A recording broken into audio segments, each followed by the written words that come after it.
তো লাস্ট ভিডিওতে তোমরা দেখতে পেলে যে আমি স্কুটিতে করে বিকেলবেলা ঘুরতে বেরিয়েছি। তো ঘুরতে বেরিয়ে চলে এসেছিলাম পুরীর গুপ্ত বৃন্দাবনে। বৃন্দাবনে মানে আসল যে বৃন্দাবনটা আছে আমি কবে যেতে পারবো তা তো ঠিক জানি না। ওখানেও কিন্তু রাধাকৃষ্ণ কৃপা যদি না করে তাহলে কিন্তু যাওয়া খুবই মুশকিল। তো সেই জন্য পুরীতেই যখন এসেছি তো গুপ্ত বৃন্দাবনটাই চলো দর্শন করে নিই আর তোমাদের সাথেও শেয়ার করে দিই। তোমরা অবশ্য সবাই দেখেছো, আমার মাধ্যমে নয় আর একটু দেখে নাও। একটু ফাস্ট করে দিয়েছি ভিডিওটা, না হলে অনেকটা লং হয়ে যাচ্ছিল। আর গুপ্ত বৃন্দাবনটা সত্যি এত অসাধারণ, এত সুন্দর, চারিদিকে শুধু রাধা কৃষ্ণ, আর দেখে মনে হচ্ছিল যেন ৩৩ কোটির দেবতাই ওখানে বিরাজ করেছেন। এত সুন্দর জায়গাটা, আর খুব সুন্দর করে সাজানো গোছানো। মানে যত আমরা পৌরাণিক গল্পগুলো শুনেছি সেই রকমভাবে সব সাজানো গোছানো রয়েছে। বিশেষ করে এই যে সুদামা আর কৃষ্ণের এই ভিডিও মানে ছবিটা দেখে আমার এত ভালো লাগছিল যে পরম বন্ধু হলে এরকমই বন্ধু থাকাটা প্রয়োজন জীবনে। আর বন্ধু না বানালে কাউকেই বানিও না, যদি না সুদামার মতো বন্ধু যদি না পাওয়া যায়।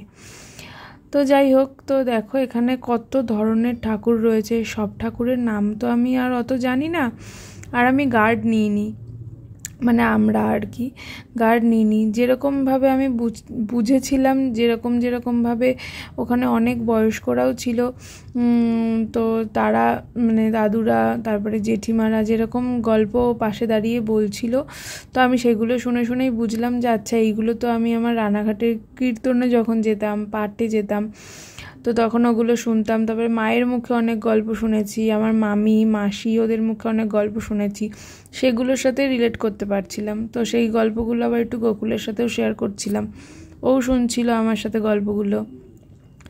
বেশ ভালোই লাগছিল দেখতে, চারিদিকটা খুবই সুন্দর, খুব ভালো লাগছিল। আর অনেকটা দূরে ছিল, এর জন্য একটু জুম করে দেখাতে হচ্ছিল, কেননা চারিদিকে একদম ওই নেট দিয়ে ঢাকা ছিল যাতে নষ্ট না করে দেওয়া হয়।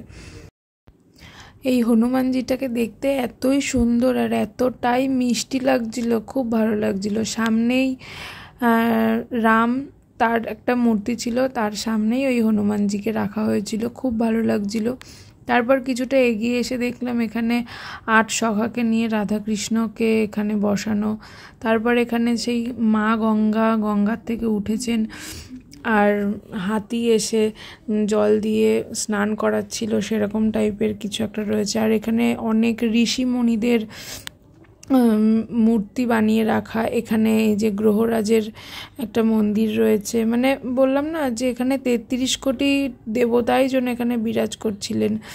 তারপরে এখানে যেখানে আর কি কৃষ্ণ সব একাদশী করেছিলেন সেই জায়গাটা রয়েছে, এখানে ব্রহ্মা রয়েছে। তারপরে এই জায়গাটাতে বসে কোনো রকম হয়তো অনুষ্ঠান হয়, সেই জায়গাটা রয়েছে। এখানে অনেক ঋষি মুনিদের ছবি রয়েছে। এখানে যে সমুদ্র মন্থনের একটা ছবি দেখানো হয়েছে। তারপর নৃসিংহদেব তার পত্নীকে রাখা হয়েছে এখানে। অনেক কিছু রয়েছে। শিব ঠাকুর রয়েছে এখানে, যে কৃষ্ণকে গঙ্গায় ভাসানো হয়েছিল, সমুদ্রে ভাসানো হয়েছিল, সেটা রয়েছে। এই দৃশ্যটা আমার দেখতে এত ভালো লেগেছিল। এই কুকুরছানাটা বাইরে বেরিয়ে চলে এসেছিল নেটের ভেতর দিয়ে, তো ওই হনুমানটা গিয়ে কুকুরছানাটাকে বুকের মধ্যে জড়িয়ে ধরে ভেতরে নিয়ে চলে এসেছিল। এত ভালো লাগলো দৃশ্যটা দেখে, খুব ভালো লাগছিল। তো যদি তোমাদের আমার এই করা ভিডিওগুলো ভালো লেগে থাকে অবশ্যই লাইক করো, আর একটা কমেন্ট করে প্লিজ জানিও যে কেমন লাগছে।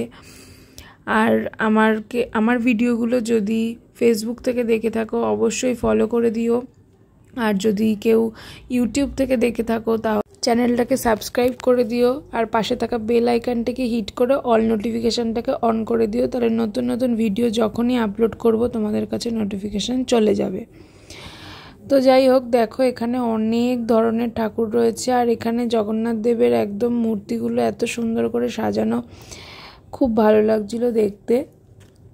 আজকের মতো টাটা, বাই বাই, দেখা হচ্ছে নতুন একটা ভিডিওর সাথে। ততক্ষণের জন্য ভালো থেকো, সুস্থ থেকো, বাই।